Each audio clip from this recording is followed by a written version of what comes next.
예수를 더욱 배우고 바른 바 은혜 전하며 계속해 주신 사랑을 더 깊이 알기 원하네.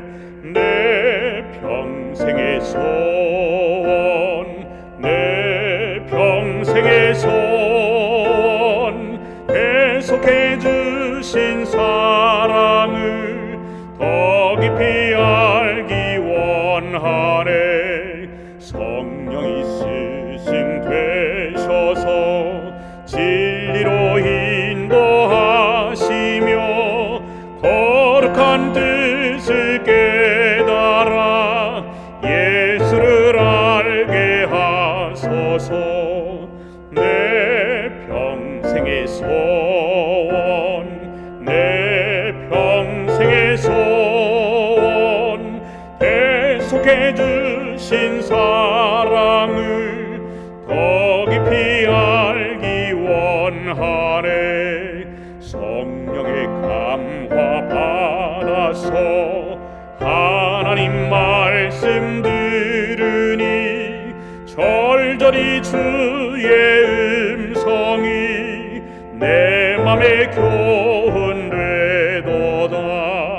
내 평생의 소원, 내 평생의 소원, 계속해 주신 사랑을 더 깊이 알기 원하네. 예수께 영광 돌리세.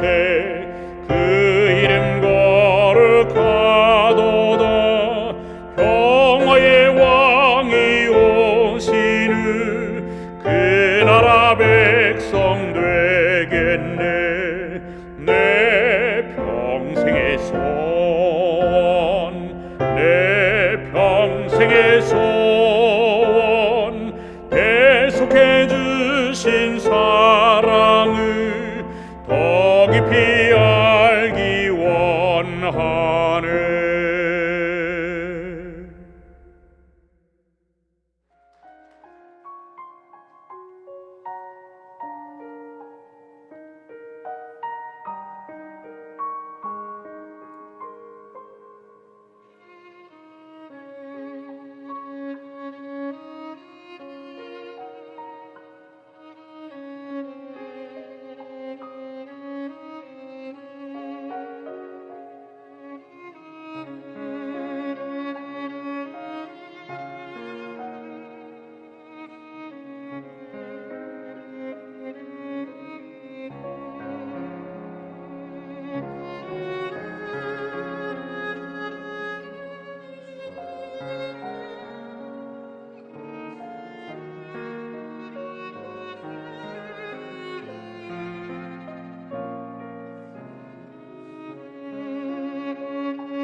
먼저 하나님의 말씀 요한복음 8장 12절 말씀을 읽겠습니다.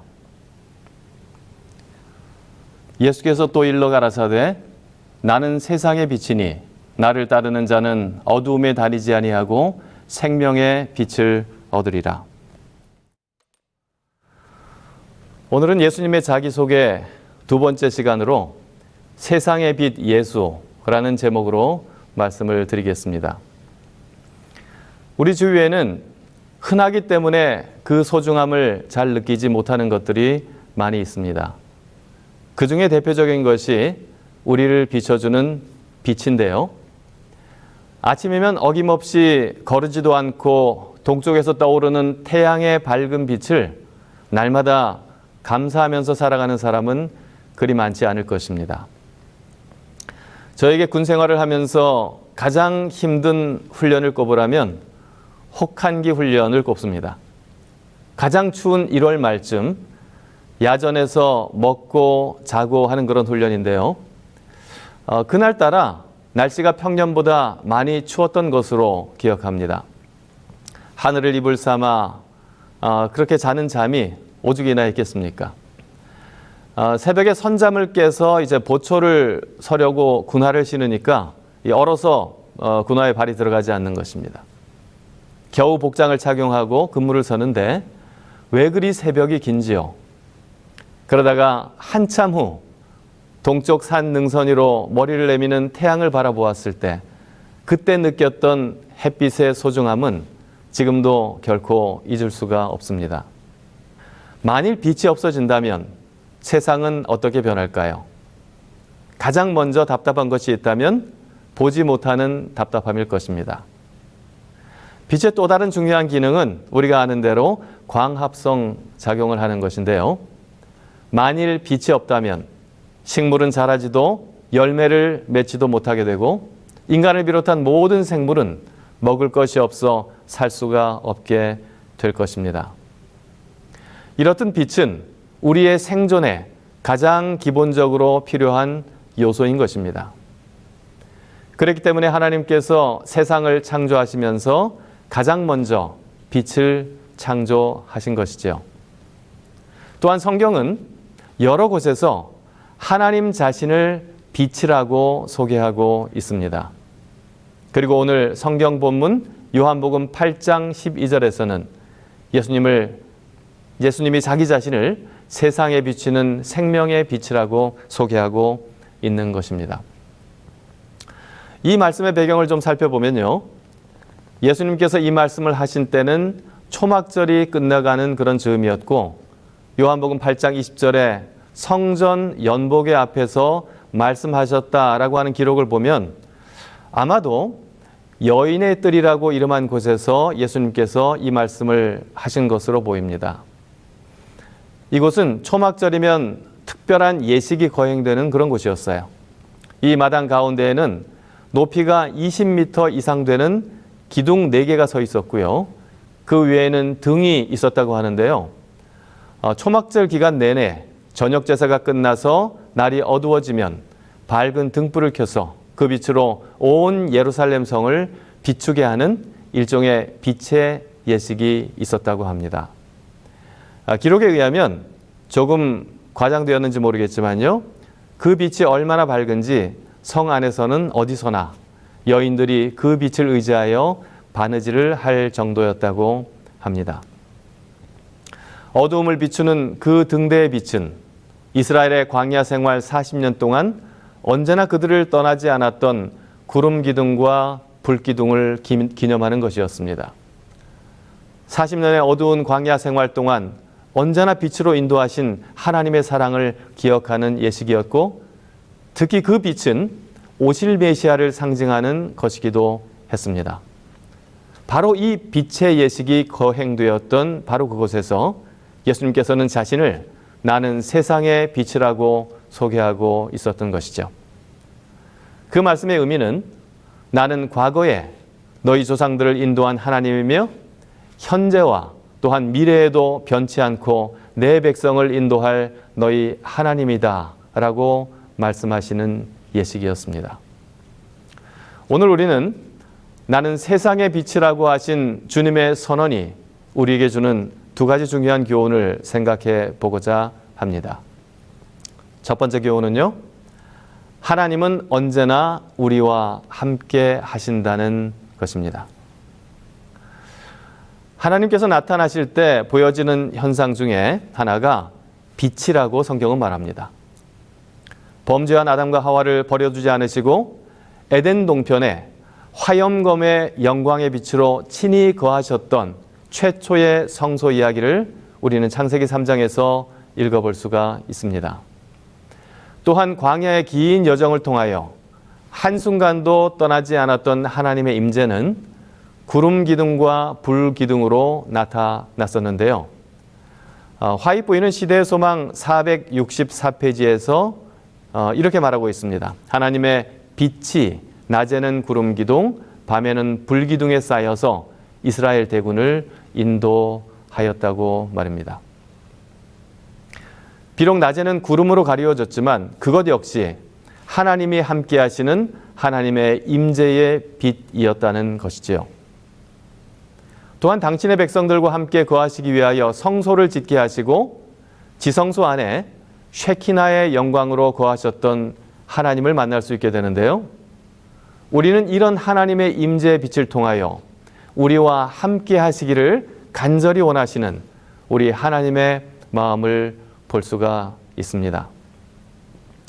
그렇게 오랫동안 때로는 구름으로 가리고 때로는 성막으로 그 영광의 빛을 가리면서 우리와 함께 거하시던 그 하나님께서 마침내 참으로 우리와 대면하여 함께 사시기 위하여 그 영광의 빛을 육체로 감추시고 인간이 되셨는데요. 그분이 바로 예수 그리스도이십니다. 우리를 사랑하셔서 가까이 오시고 더 가까이 오시다가 마침내 우리 중 하나가 되셔서 우리가 만질 수 있기까지 가까이 오신 하나님, 바로 예수님이십니다. 현대인에게 가장 무서운 병이 있다면 그것은 고독이라는 병이지요.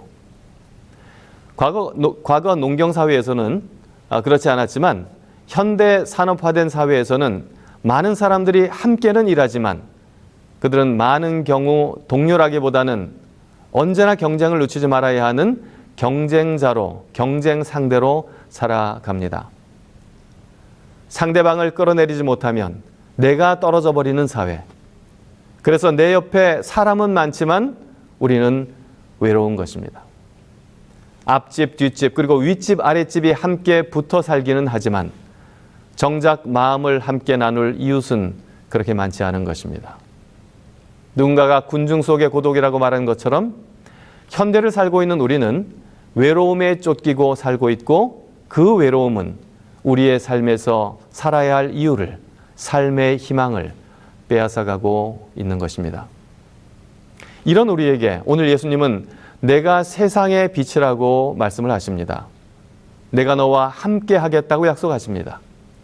이스라엘 백성들이 40일 동안 또 아니고 40년이라고 하는 긴 시간을 그들과 끝까지 인도하신 하나님 때문에 낮에는 구름 기둥, 밤에는 불 기둥이라는 그 불 기둥이 백성 앞에서 떠나지 아니하리라고 하는 그 약속을 지키신 그 빛의 하나님 때문에 그들은 그 긴 여정을 다 성공적으로 마칠 수가 있었습니다. 그들을 결코 떠나지 아니하시는 바로 그 하나님, 언제나 함께 하시는 하나님만 바라보고 그들은 그 길고도 지루한 여행을 마칠 수가 있었던 것입니다. 이 마지막 시대를 살아가는 우리에게 주님께서는 다시 약속하십니다.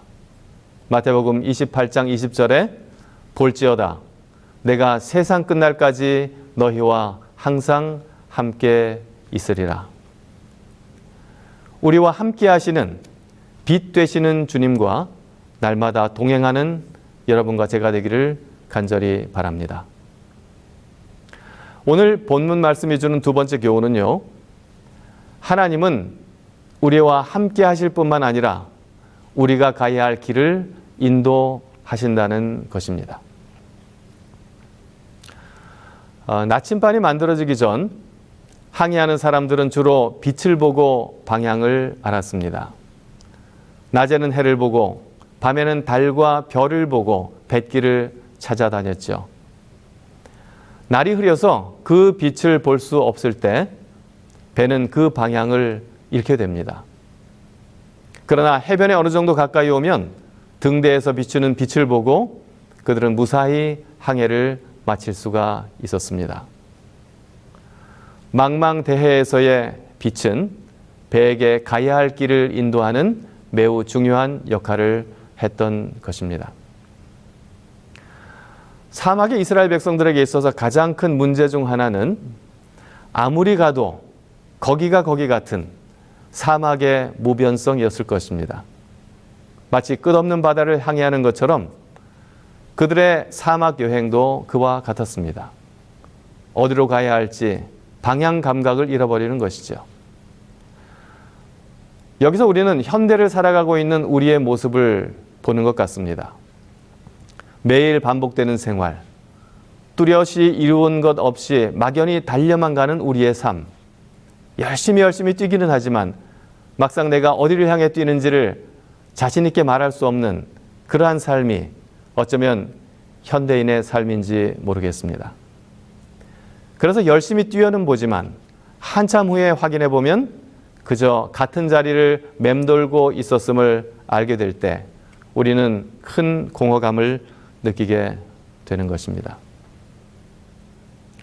그렇다면 그토록 변화도 없고 방향성도 없는 광야의 이스라엘이 어떻게 가나안으로 향한 그 여행을 성공적으로 할 수가 있었을까요?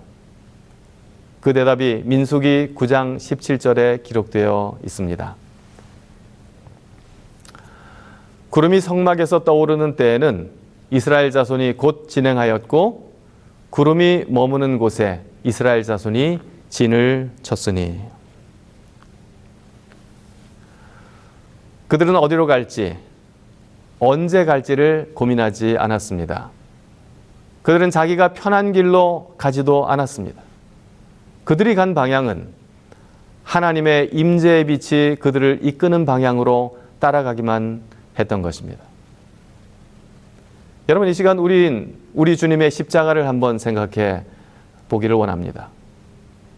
어두움 가운데 어디가 길인지 알지 못하여 방향을 찾지 못하고 헤매는 우리를 위하여 우리 주님은 갈바리 언덕, 모든 사람이 바라볼 수 있는 높은 곳에 한 등대를 세우셨습니다. 그리고 세상 모든 사람이 그 빛을 보고 생명의 길을 찾을 수 있도록 자신을 태우셔서 영원히 꺼지지 않는 생명의 빛이 되셨습니다. 이 빛을 통하여 어둠 속에서 살다가 죽을 수밖에 없는 인류가 생명의 길을 찾을 수가 있게 된 것이지요. 이 광야의 길로 다시 한번 좀 돌아가 보도록 하겠습니다. 이스라엘 백성을 40년간 인도했던 구름 기둥과 불 기둥의 정체는 과연 무엇이었을까요? 실물교훈 287페이지에는 이렇게 기록하고 있습니다. 그리스도께서는 광야에서 방황하던 이스라엘 자손들의 인도자였다. 그분은, 다시 말해서 그리스도는 낮에는 구름 기둥과 밤에는 불 기둥 속에서 그들을 인도하시고 안내하셨다. 이스라엘 백성들이 구름 기둥과 불 기둥을 따라간 것은 어떤 신비한 현상을 따라간 것이 아니었음을 알게 됩니다. 그들은 구름 가운데 그리고 빛 가운데 계신 하나님의 임재를 따라갔던 것입니다. 40년간 광야의 이스라엘과 함께 하셨던 하나님은 그분은 다름 아닌 임마누엘이라는 이름을 가지신 바로 우리 주님 예수님이셨던 것입니다. 이스라엘 백성들은 예수님을 향하여 나아감으로 길을 잃지 않을 수 있었습니다. 마치 항해하는 자들이 움직이지 않는 북극성을 기준으로 방향을 찾는 것처럼, 또한 해변에 가까이 이르렀을 때에 등대의 불빛을 향하여 전진하는 것처럼 그들이 빛이신 그리스도를 향하여 나아가고 주님과 동행하는 여정을 통하여 그들은 바른 길, 생명의 길, 구원의 길에서 벗어나지 않을 수 있었던 것입니다. 마지막 때에 있을 14만 4천 명에 대한 요한계시록 14장의 말씀은 이 원리를 확증해 주는데요. 14만 4천의 몇 가지 특징 중 가장 주목할 만한 특징은 어린 양이 어디로 인도하든지 따라가는 자들이라는 것입니다. 요새 표현으로 하자면 그들은 예수님 껌딱지들이라고 말할 수 있을 것입니다. 사랑하는 성도 여러분, 여러분은 인생의 여러 갈림길에서 어떤 기준으로 갈 길을 선택하십니까? 편한 길을 선택하십니까? 아니면 넓은 길? 우리는 더 많은 사람이 선택하는 길이 안전한 길이라고 생각하는 경향이 있습니다. 그러나 우리는 우리를 생명으로 인도하는 안전한 길을 오직 예수님이 인도하시는 길이라는 사실을 잊지 말게 되시길 간절히 바랍니다. 자, 그렇다면 지금 우리 앞에는 구름 기둥도 불 기둥도 없는데 어떻게 하면 그 길을 알 수가 있을까요? 시편 119편 105절은 이렇게 기록합니다. 주의 말씀은 내 발의 등이요 내 길의 빛이니이다. 유튜브가 주는 빛을 따라가지 마시기 바랍니다. 하나님의 말씀의 빛을 등불로 삼아 인생의 길을 가게 되시기를 간절히 바랍니다. 만일 빛이신 예수님을 등지고 걷는다면 그 길이 세상적으로는 성공의 길처럼 보일지 모르지만 우리는 늘 어두운 그림자만 밟으면서 나아가게 될 것입니다. 하지만 우리가 빛이신 예수 그리스도를 향하여 나아간다면 우리는 늘 밝은 소망의 길을 걷게 될 것입니다. 우리는 오늘 본문의 말씀인 요한복음 8장 12절을 통하여 우리와 언제나 함께 하시는 하나님, 그리고 우리를 생명의 길로 인도하시는 예수님을 만나게 되었습니다. 살다 보면 가끔은 구름 낀 날이 있을 것입니다. 그러나 그 구름이 태양을 잠시 가릴 수는 있지만 태양을 없앨 수는 없다는 사실을 기억하시기 바랍니다. 때론 구름 기둥이 그랬던 것처럼 하나님은 당신의 임재를 구름으로 가리기도 하십니다. 그것 또한 당신의 백성을 위한 것임을 또한 잊지 말게 되시기를 바랍니다. 주님 오시는 그날까지 세상의 빛이신 예수 그리스도만 따라가시다가 그 빛이 온 세상에 환하게 비치게 될 영광의 그날에 모두 주님을 만나게 되시기를 간절히 바라면서 말씀을 마치겠습니다.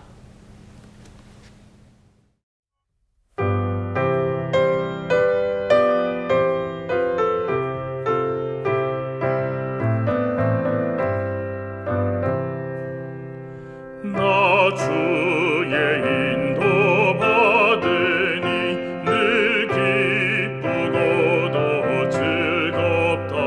나 무슨 일을 하든지 늘 인도하심 받겠네. 예수 나의 손 붙잡고 늘 인도하여 주시니 나 주님의 제자 되어 늘 주만 따라가겠네. 때때로 괴로움 만나면 때때로 기쁨 만나네. 나 어느 경우 당하나 늘 인도하심 받겠네. 예수 나의 손 붙잡고 늘 인도하여 주시니 나 주님의 제자 되어 늘 주만 따라가겠네. 주 인도하는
사랑의 아버지 하나님, 우리의 생명의 빛 되어주셔서 감사합니다.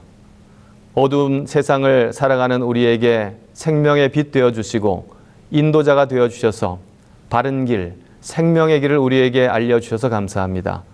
주님 오시는 그날까지 그 빛 따라갈 수 있도록 도와주시고 주님 영광의 빛 가운데 오실 때에 주님 맞게 하여 주시옵소서. 예수 그리스도 이름으로 간절히 기도합니다. 아멘.